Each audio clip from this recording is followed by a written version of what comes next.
Welcome back to Good Gerb's Off-Road Adventures. As you can see, we've got one of the new 570 trails up on a lift. We've torn a CV boot right here. So we're going to try to repair that. We're going to try to use the All Balls Easy Trail Boot Kit. Stick around.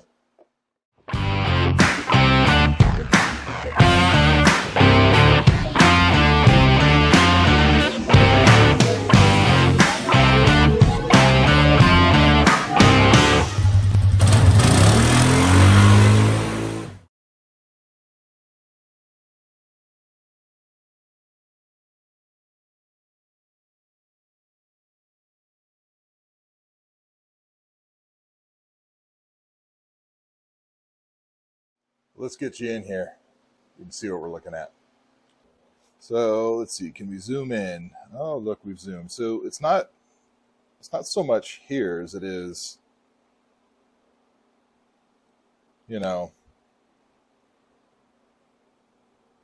here. I don't know if you can see that. There's a pretty good hole. Let's zoom in there. It looks a mess. Out on the trail, we put some black silicone. It looks like it kept the sand and gunk out, but, we're going to have to replace this. So let's look at the kit. All right. So this is the All Balls Racing Easy Trail Boot Kit. They also make this in an XL size. I'm guessing you want to use that maybe on the rear axles or on UTVs, but we're going to try the standard size here. Let's get a picture of the top. There's the barcode, part number. I'll put the part number, down there in the comments. These kits are about $26 to $30 depending on where you get them from. I got mine from Rocky Mountain. I think it was $26.99. What do we get? We get CV grease. That's good. We're going to need that. What else do we get? This giant, super shiny cone. A new boot. Yep. What else is in here? Okay. Some silicone lubricant. Some new clamps. Now, these are the, you can see that, these are the bend them over backwards and hope they don't fail clamps. We're going to give them a try since we're testing out this kit, but in the future we may change these for a more sturdy clamp, but we'll see how these do. And we also have some instructions, which, we're just going to go ahead and, ignore those for now.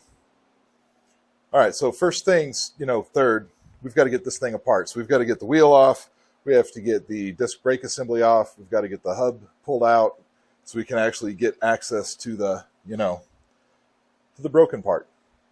Here we go.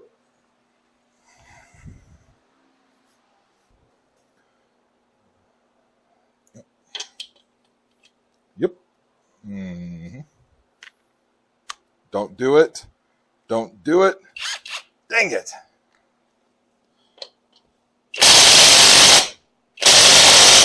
Well, how tight are those on there? I don't... What are you doing, Polaris? What? Oh, okay. That's not supposed to happen. Well, I guess we're going to get the, the big one. Oh, before I forget, in case you've noticed, I've got my glasses back on. Getting old, man. I can't see nothing. Anyway, I guess we're going to get a big impact, which scares me a little bit, but what choice do we have?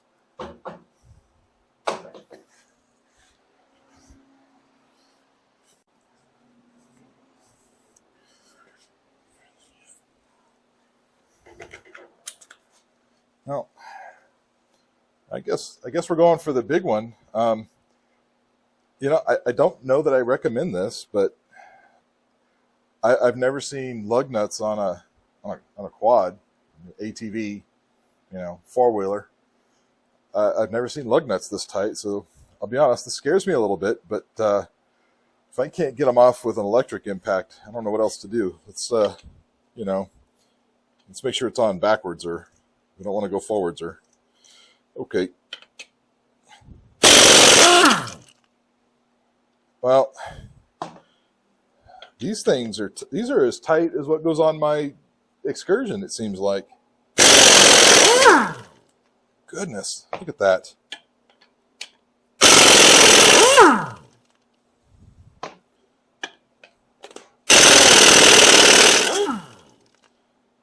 I don't know.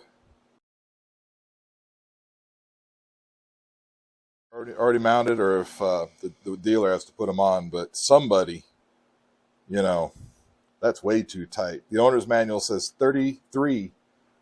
I think it's 33. Maybe it's 30 foot-pounds of torque. That's easily, and I mean easily, more than 100 foot-pounds of torque.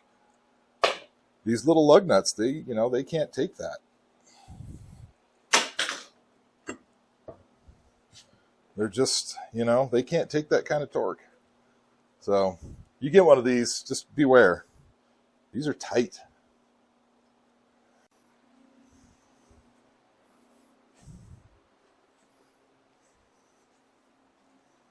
Well, where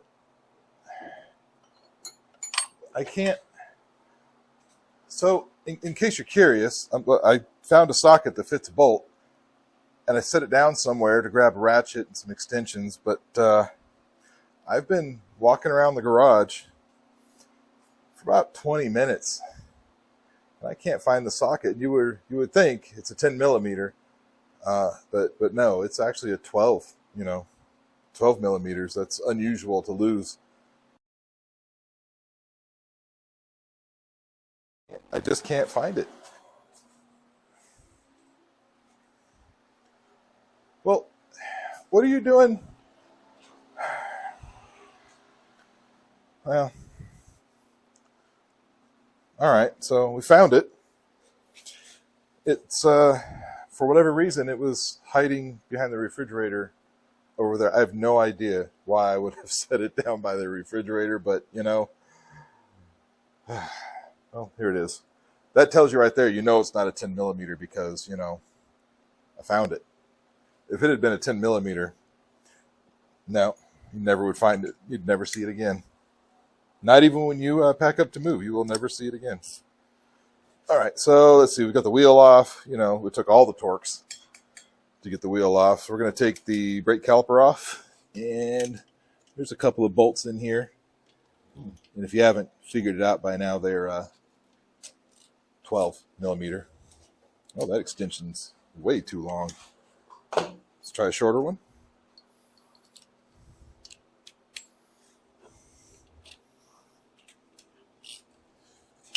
Oh, that's not bad. That's good. Where's the other one? Where are you? Oh, there you are. So we're just going to take the brake caliper off the back side of the hub.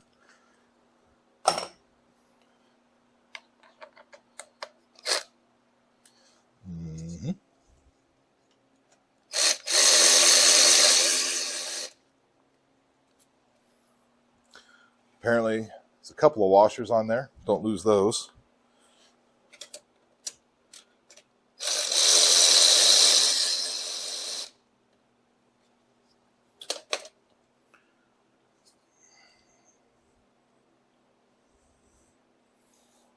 Yep. Now, will this just come off? Yeah. Why is... Well, that was oddly tight. That's right. We can spread that back open. So we're going to want to hang this guy.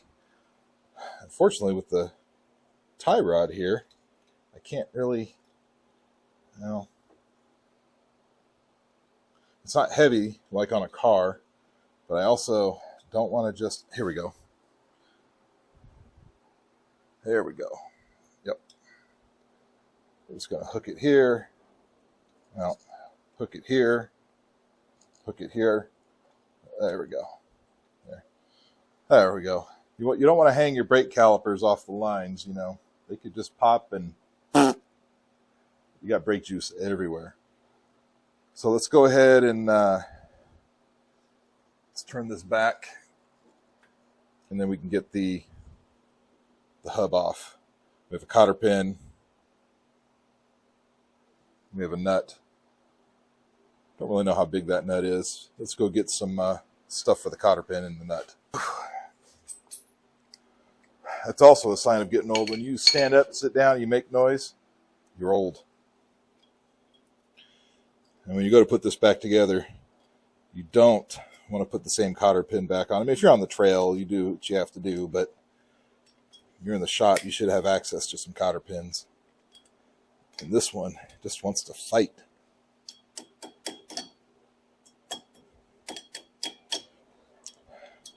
I'm not going to lie, it's a little upsetting to be pulling apart something this shiny and new. We have all of, I don't know, 3 rides on these machines, so 3 weekends of rides, and I'm already taking it apart. Not what you want.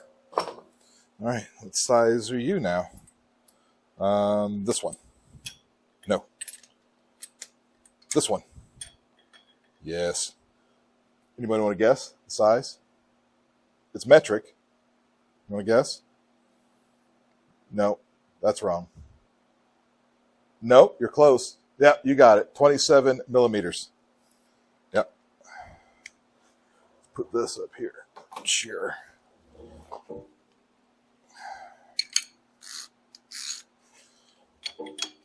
Oh, let's lock the. Oh, we can't lock the brake. Well, that wasn't smart.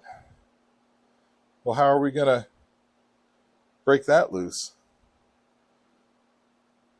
I don't know. I took the brake off.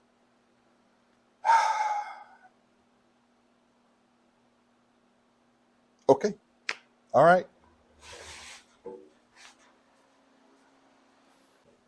So like I was saying before you take off the brake caliper, you need to lock the brakes so you can get this nut off.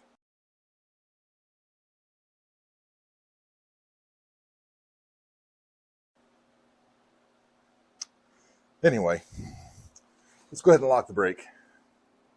Locked and locked again. Okay, where's the, here we go. Let's see, will this come off now?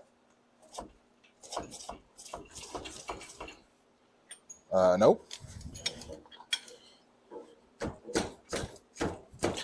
Well, that's tight. That is tight. I don't want to. Lord knows I don't want to, but, you know, Ooga Dooga time? Perhaps.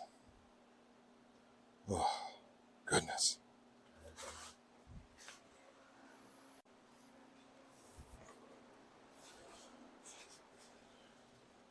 So I was certain, you know, that I would not need the Ooga Dooga machine, so I put it all away. And so, you know, it's back. So let's try this again. Oh. Yeah. Well, that was too easy.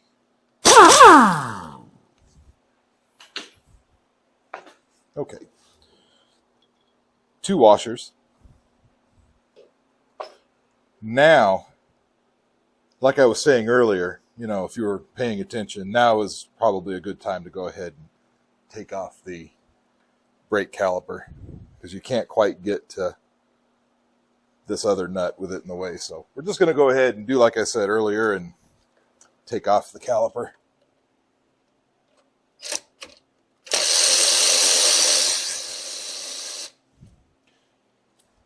And because I know I didn't say this earlier, a couple of washers, don't want to lose those.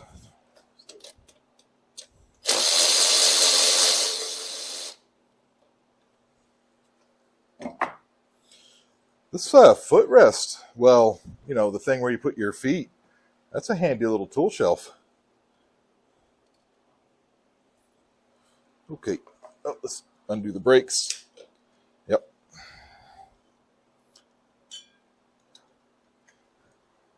Get our hanger that you've not seen us use before because we did this properly the first time. Hang that up nice. Okay. Now let's see. Yep. All right, there you go. Hub, disc brake rotor. Let's just we'll just put it up over here. Sure. So this guy is now loose. You can see bearings and yep. You know, these bolts are these nuts for the, you know, ball joints. Normally I would expect to see a cotter pin, and I think there might actually be holes for cotter pins, but I don't think they actually, you know, put cotter pins in. Well, let's see if we might be able just to get away with doing the tie rod, the top one. Maybe we can leave the bottom one. I don't know. Let's see what happens. All right, I'm going to get you all nice and snug in here. So let's see on this. This is a 15 millimeter. Well, that is lovely because it's just, I don't know if you can see, it's just kind of turning that. So we're going to need to get a, you know, a thing to keep that from turning. But you can see right here, I was talking about, you've got the hole for a cotter pin, but no cotter pin. So I'm wondering if when we put this back together, it'd be a good idea to go ahead and put cotter pins. I mean, the hole's there. Why not? Think if we can just hold that, we might be able to, oh, it's not even tight. That's because we broke it loose. Sure.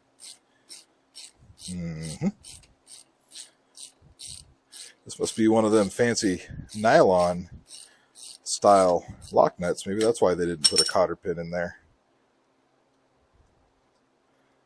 Let's see. Is it? Yep. There it is right there. I don't know if you can, well, where's the, I don't know if you can see that. Nylon lock nut. I am a fan. Oh, look, that just comes right out. That's great. Oop. Did you see that? That was a washer. Let's save on that. You know, it goes right here. We're going to put it over here. Yes. Okay, now we have ball joint nut there, ball joint nut there. Let's try 17. Is 17 the size? No, it is bigger than that. What about the one up top? Nope, still bigger. All right, who's making guesses? That's what I'm saying. Well, I hope it's not bigger than 18. No particular reason, other than I just hope it's not bigger than 18. It is 18. Oh, we got lucky. Okay, can we get? Yep. Oh, that is tight.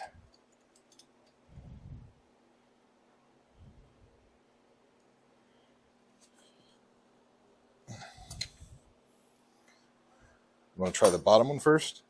Sure. Where's my, who stole the remote? So, oh, here it is.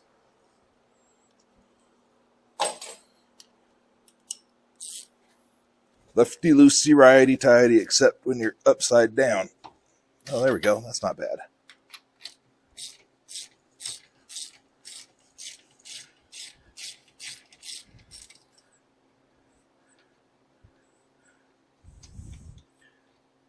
Oh, can we reach it? Yep. Huh? One down, and you know, there's one more up here, but can I even get to it?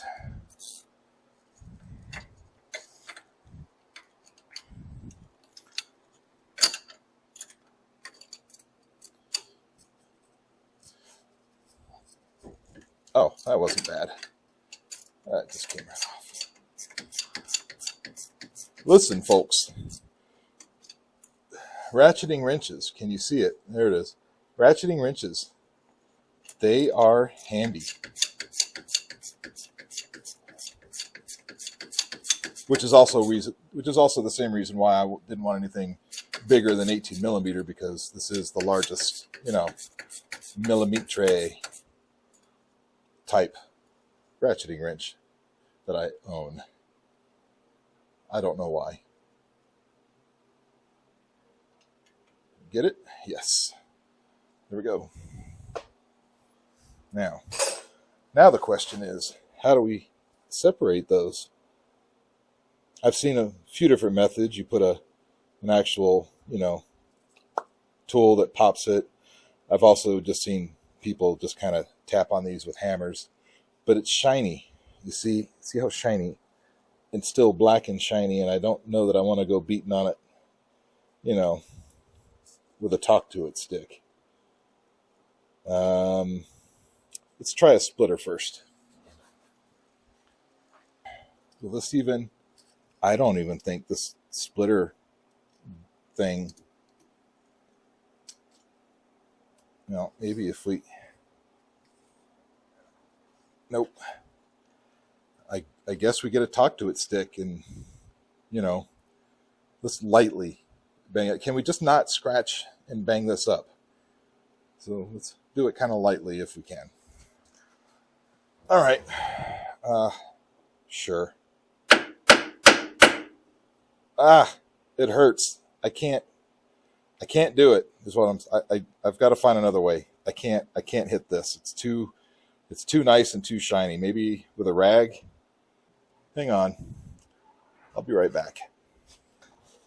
So like I was saying, this is really easy to get apart. Look, you just pull on it and it just comes right off. Look at that. You don't need to bang on it. You don't need to yank on it. It's just, it just comes right off.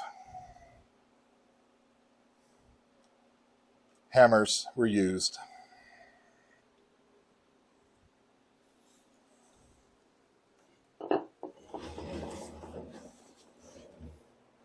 All right, so the next thing we have to do, according to the instructions that we didn't read, is take this boot off. So we're just going to cut the bands here and then use a safety knife to cut the boot off.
Okay, well, for the next thing that's in the instructions that we didn't read,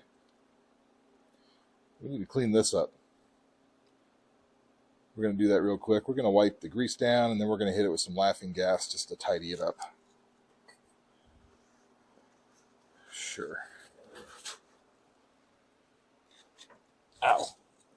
Just smashed my finger in there. That's groovy. Look.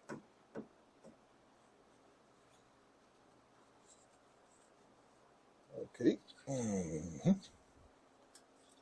That's kind of nice. All right. A little bit of laughing gas on the axle.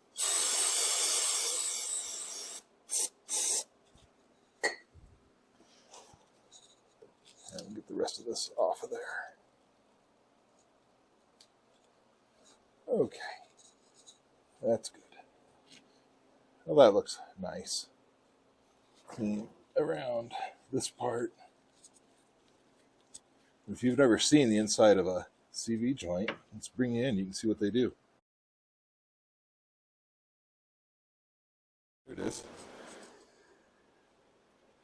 Basically, you have all this movement in and out and in different angles.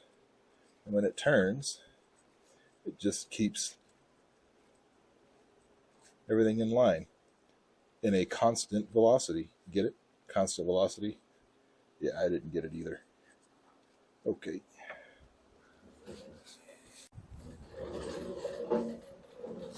Rolling, rolling, rolling.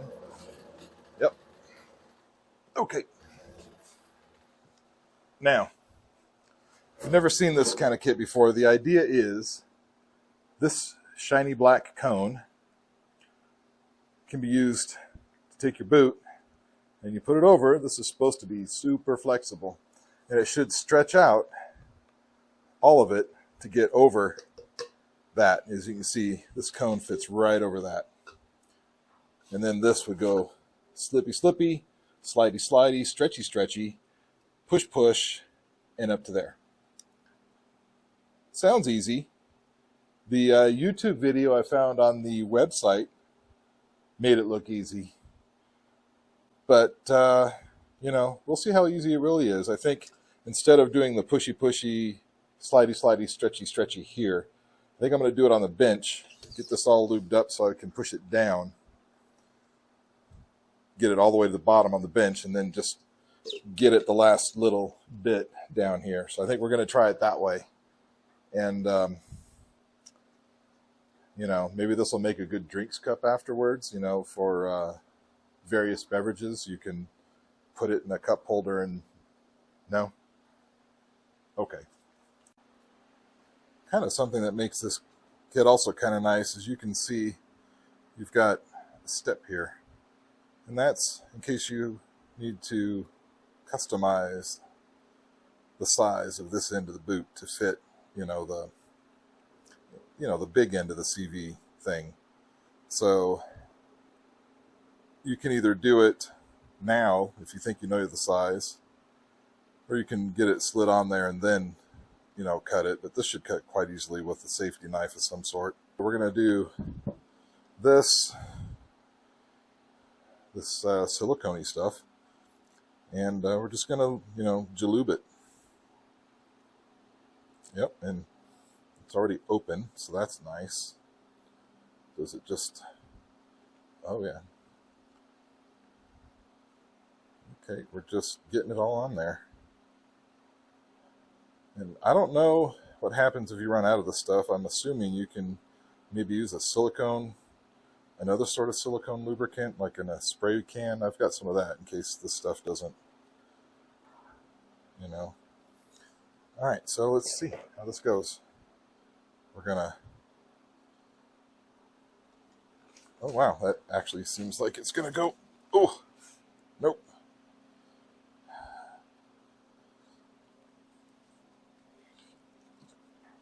Well, that's just completely unnatural.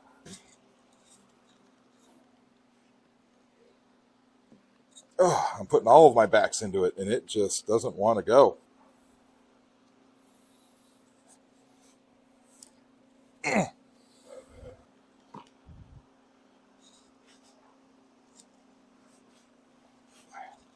It says easy trail. Oh.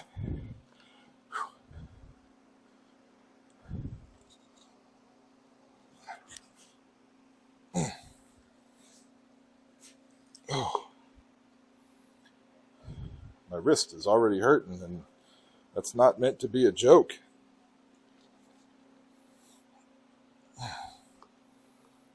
Nope, can't do it that way. And now it's just completely slippery. Yeah, so like I was saying, according to the instructions that we didn't read, yep, it's much easier actually if you just put the cone here like it says and push the boot. Now, I'm not saying it's easy. Look, I had to put all of my back into it, but it did eventually slip over the cone. It went, and then right on it went. Now, I was just telling you guys and gals, all of you is what I'm saying. You have two different sizes here. Now, if I pick this up, this outer one, it's way too loose, but the inner one, you know, fits nicely on the groove on the on that part of the axle. So what I'm going to do is probably go ahead and clamp this inner one, and then after I've clamped the inner one, I'll go ahead and cut this off. I guess you don't have to, it's not in the way of anything, but it'll be a nicer installation obviously if we cut off the extra. And then after we do that, we'll put the hub and everything back together before we put this last clamp on, because we want to make sure this moves in and out, doesn't get any excess air trapped in here. But before we do any of that, we got to put some grease in here. You can't put this back together without filling this thing back up with grease. So we're going to go ahead and do that. Look, I don't know what happened. The entire part of putting the grease in, I didn't record it. But I'll talk you through what we did. We filled that with grease. Turns out the other thing we didn't record is the discussion around these sort of clamp band things that the kit comes with. I think it comes with these because, well, they're probably very inexpensive. But the way these work is you feed this through there, and when you get it tight, you bend it back over, and then these little tabs go over the top of it. So you need a tool for these, which we have here. And then we have a ball peen talk-to-it stick, and I'm not kidding. This is an oldie. I couldn't tell how old, but it's older than me, I'm sure of it. So you use this to, you know, it goes in here, kind of like that. Wraps around this thing, you twist it, make it tight, and then you bend. You know, bend, bend, bend. Okay. The other thing we're going to look out for is the direction. So we know that the axle and wheel all turn generally in a anti-clockwise, you know, left direction. So we don't want whatever tip we end up with snagging on things. So we're going to feed it this direction, so when we bend it back, you know, whatever's left may not snag on things. Sure. Okay. Yep. I imagine this similar method might work on a car, but may not be advisable on a car. I don't know. Tell me what you think. Let's make sure we're on the right place. Seems like it. Okay. Let's crank it. Oh, yeah, let's make it. Let's feel it again. You need to make sure you've got it in the right spot. You don't want it slipping off. If slipping off is worse than a cut. You know, it slips off, that's guaranteed debris in the boot. Okay,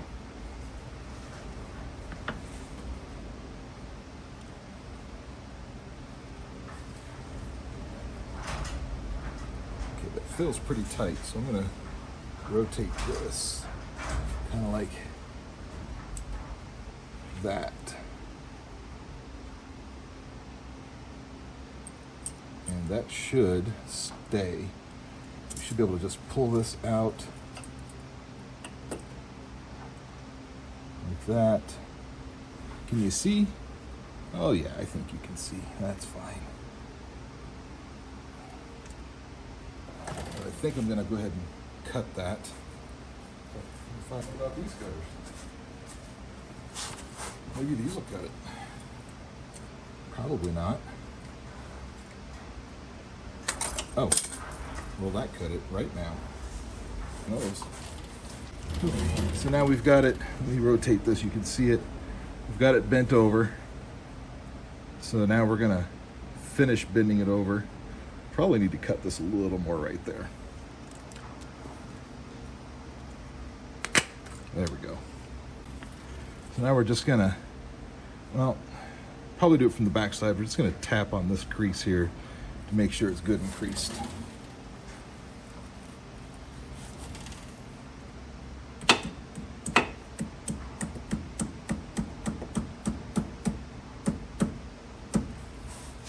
Rotate that back. There we go, see, good and creased.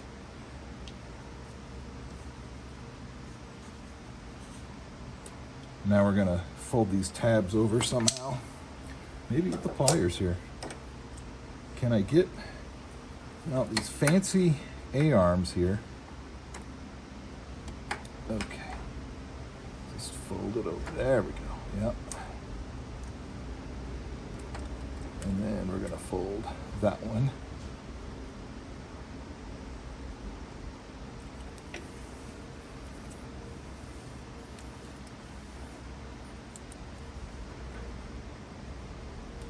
And then we're gonna go ahead and tap those flat. So let me rotate this back.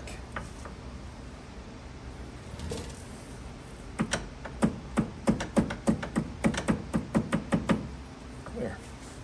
Well, that should be completed. That should be good.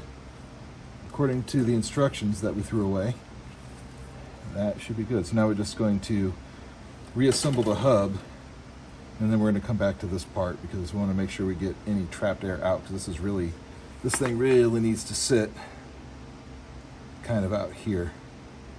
There's a lip right there that we need to catch. So we're going to, then the axle I'm sure is sticking too far out. It's going to go back in, so then that lines up nice, and then we can catch that lip.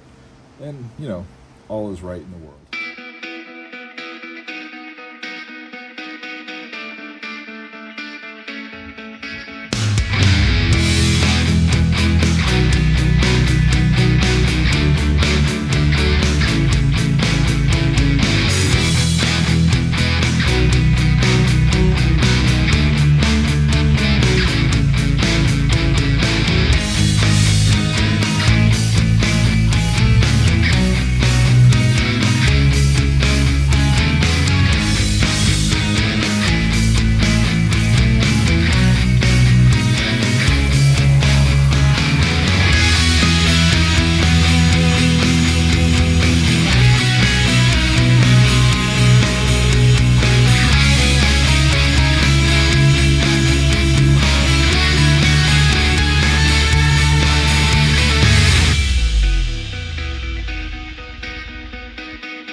Most of this put back together. We have the hub put back on, we've got the spindle put back on. Now mistakes were made, I'm telling you. It's about an hour and a half later since I tried to put this on. Basically, the threads on the bottom, you know, ball joint got a little boogered up. Maybe I dropped them, so maybe not, we'll never know. I won't tell. But I was able to rethread the threads on the ball joint and the nut that would repair the nut, so everything went back together nicely. Reinstalled the tie rod, and we also finished the other clamp on the boot. You may have seen me playing with it. That's to make sure there's just enough air in there for it to work, but not so much that it's going to break the seal on the, you know, the clamps. I also trimmed off the excess off the inside in here, and it looks like it, well, the brake's still set. It looks like it's gonna work pretty nice. So all we have left now is to, you know, put the wheel on and put it on the ground.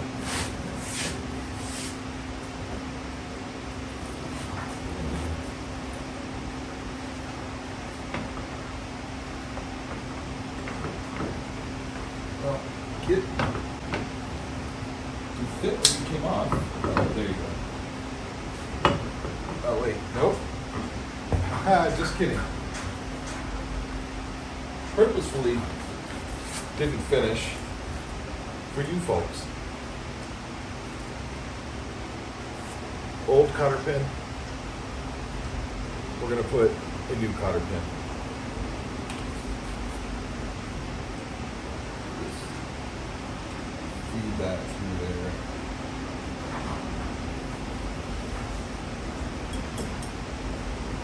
And there's lots of different ideas on how you're supposed to put in cotter pins.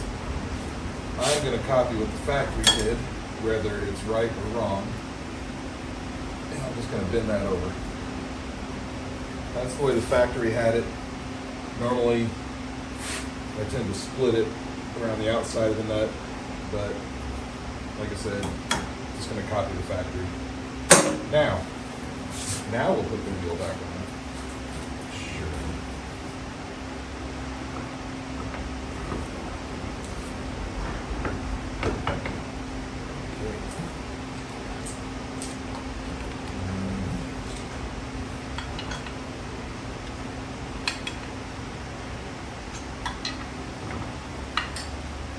Came off.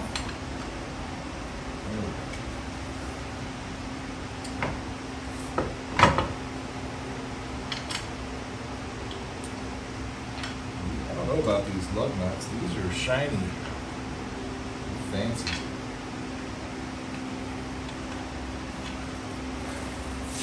Now this is just a little 3/8. This is not going to over torque. We are going to set the torque properly. If you remember when we took it off, we had to use the big oogie doogie to get these things off. So we're just gonna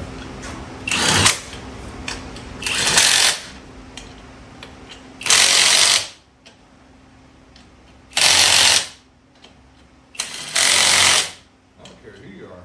That thing's loud.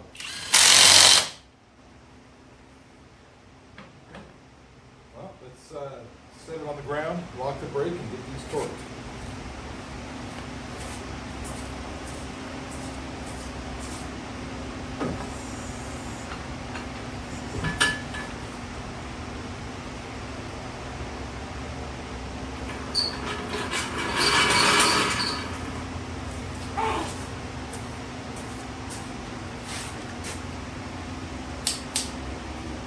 Okay, brake is set. Now the torque setting, and you can trust me on this because I've looked it up and I've printed it and hung it on the wall like a poster. Torque setting on these is 30 foot-pounds.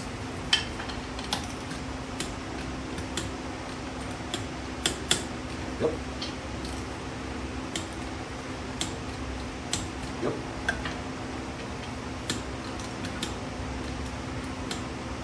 Yep. Yep.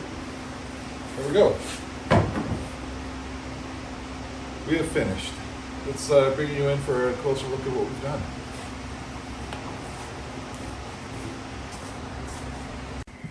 Well, I don't know if you remember, but there was, in this general area, a hole in the old boot. Now let's get you in here and you can see what we've done. We've got the new boot installed. You can see these clamps. I'm not sure if I like these clamps. They did go on pretty easy, but I'm inclined to change these out for some better style at some point. Maybe a little heavier duty, stronger.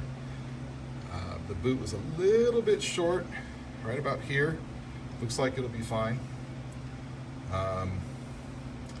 Not sure how these are going to do, but I will definitely let you know right now. Looks like it's okay. Well, there you have it, folks. We have allegedly successfully installed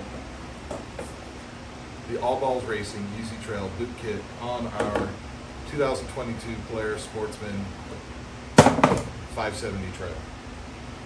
We even managed to make use of, I'm going to start calling this the magic cone of death, because I'll tell you, this was probably the hardest part of the install, was getting the boot down, over this thing. In the end, you just had to put it on the axle and shove with everything you've got, put all of your backs in there, and then there it went. Would I buy this again and do this again? Yeah, probably. I think I will buy another one of these kits, put it in the camper, so if we're out for a long weekend and let's say we tear another boot, because for whatever reason Polaris can no longer be bothered to protect them like they used to in the older models that you see back there. It won't kill the weekend with a dead boot or a hole in the boot or sandy joints. You don't want sand and rocks in your joints. Well, that'll do it for this episode. This is Jezza. Thank you for watching.